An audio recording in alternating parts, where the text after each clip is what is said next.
आज की amazing recipe diabetes special के साथ साथ वेट लॉस करने वालों के लिए भी बहुत फायदेमंद रहने वाली है। पोषक तत्वों के भरपूर खजाने के साथ भूख को भी कंट्रोल करे और शुगर लेवल को भी संभाले। बाजार के शुगर कंट्रोल प्रोडक्ट को भुला दे। ऐसी शानदार स्वाद और लुक दोनों में लाजवाब, साथ ही बनाने में भी बिल्कुल झंझट नहीं। नमस्ते, मैं हूँ चेतना और स्वागत है आपका माँ बेटी किचन में। इस रेसिपी को बनाने के लिए हमें इन चीज़ों की आवश्यकता होगी। 4 कटे हुए अंजीर, 1 tablespoon sunflower seeds, 1 tablespoon watermelon seed, आधा tablespoon chia seed, 1 tablespoon pumpkin seed, 2 tablespoon काजू और 2 टेबलस्पून बादाम। सबसे पहले एक नॉनस्टिक पैन में थोड़ा सा घी डालेंगे और घी गर्म होते ही बादाम डालकर उसे 2 से 3 मिनट तक अच्छी तरह से रोस्ट कर लेंगे। रोस्ट करते हुए हमें इसे कांस्टेंट चलाना है, वरना ये एक और से जल सकते हैं। बादाम ऑलमोस्ट रोस्ट हो चुके हैं, इसे निकालकर हम ठंडा होने के लिए रख देंगे साइड में। उसी पैन में वापस थोड़ा सा घी डालकर काजू को रोस्ट करेंगे।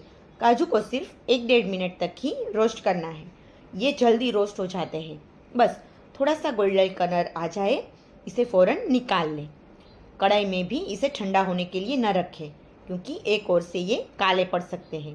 ठीक है, देखिए हमें बस ऐसा ही गोल्डन कलर लाना है। काजू को मैंने निकाल लिया है और इसे भी हम ठंडा होने के लिए रख देंगे।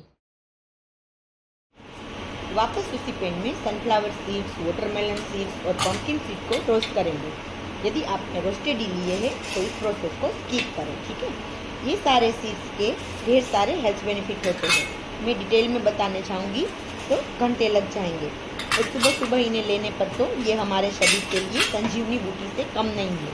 पर कुछ लोग तो सुबह का नाश्ता ही स्किप कर देते हैं, इसलिए बीमारियां उनका दरवाज़ा खटखटाने के लिए हमेशा तैयार रहती है। ऐसा बिल्कुल ना करें। सीड्स रोस्ट होने को आए हैं, इसे हमें कांस्टेंट चलाते रहना है। जब ये रोस्ट हो जाए तो इसको भी हम ठंडा होने के लिए रख देंगे। उसमें से मैं कुछ सीड्स जो है वो अलग निकाल रही हूँ, क्योंकि उसे हमें रफली चॉप करना है। ठीक है, और बाकी चीज़ें हमें दरदरी यूज़ करनी है। इसी तरह से हमें रोस्टेड को अलग निकाल लेना है। बची हुई सारी चीज़ें हम एक मिक्सी जार में ट्रांसफ़र कर लेंगे और उसका हम एक बारीक पाउडर बना लेंगे। याद रखें, अंजीर और चिया सीड्स को हमें इसके अंदर नहीं डालना है, वो हमें रफली चॉप ही चाहिए। चिया को तो बिल्कुल चॉप ही नहीं करना है। देखिए इसी तरह का पाउडर तैयार करना है। उसी मिक्सी जार में जो हमने बचा के रखे थे वो रोस्टेड ड्राई फ्रूट और सीड्स के साथ अंजीर और चिया भी ऐड कर देंगे। फिर उसे भी हम रफली चला लेंगे। यहाँ कुछ बादाम पूरी तरह से कटे नहीं हैं, तो इसलिए उसे मैं चाकू से कट कर रही हूँ। जो भी ड्राई फ्रूट के बड़े बड़े टुकड़े बच जाए उसे आप चाकू से कट कर दीजिए, उसे छोटे छोटे कर दीजिए।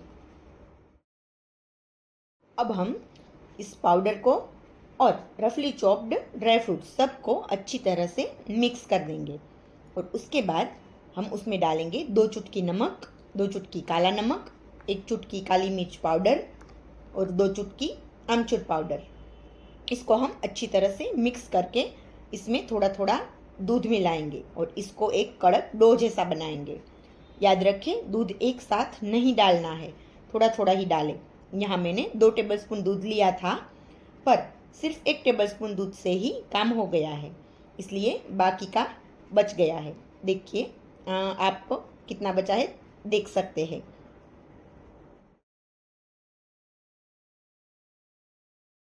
अब हम हाथों पर थोड़ा सा घी लगाकर डो में से छोटी छोटी लुइयाँ लेकर अपने मनपसंद शेप में इसे बनाएंगे।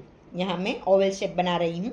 यदि आप डायबिटीज़ या वेट लॉस के लिए इसे नहीं बना रहे तो इसमें गुड़ और नारियल का बुरादा डालकर इसे मीठा भी खा सकते हैं।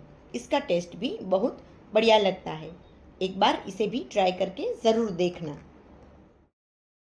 देखिए इसे बनाकर मुझे इतनी खुशी हो रही थी कि मैं बता नहीं सकती। नया क्रिएशन हमेशा हमें अंदर से एक अजीब ही सुकून देता है। देखिए कितना सुंदर दिख रहा है। मुझसे रहा नहीं गया, इसलिए मैं अभी इसे टेस्ट कर रही हूँ। देखिए, छोटे छोटे चिया के दाने भी कितने सुंदर दिख रहे हैं और टेस्ट में भी ये बहुत अच्छा लग रहा है। नमकीन के शौकीन के लिए भी ये बहुत ही काम का है। यदि आपके घर में भी डायबिटिक पेशेंट है या फिर कोई वेट लॉस करना चाहता है तो इस रेसिपी को आप ज़रूर ट्राई करना और मुझे कमेंट करके बताना कि आपकी फैमिली में से इसका रिएक्शन कैसा है। ठीक है, मिलते हैं एक नई रेसिपी के साथ। तब तक के लिए याद रखिए, माँ बेटी किचन, स्वाद भी, सेहत भी, सच्चाई भी। और हाँ, वीडियो को लाइक, शेयर और चैनल को सब्सक्राइब करना मत भूलिएगा, क्योंकि आपका प्यार ही हमें नई नई रेसिपी बनाने के लिए मोटिवेट करता है। बाय। और हाँ, आप चाहे तो यूट्यूब चैनल के साथ साथ हमें फेसबुक पर भी फॉलो कर सकते हैं कि हमारा चैनल फेसबुक पर भी अवेलेबल है।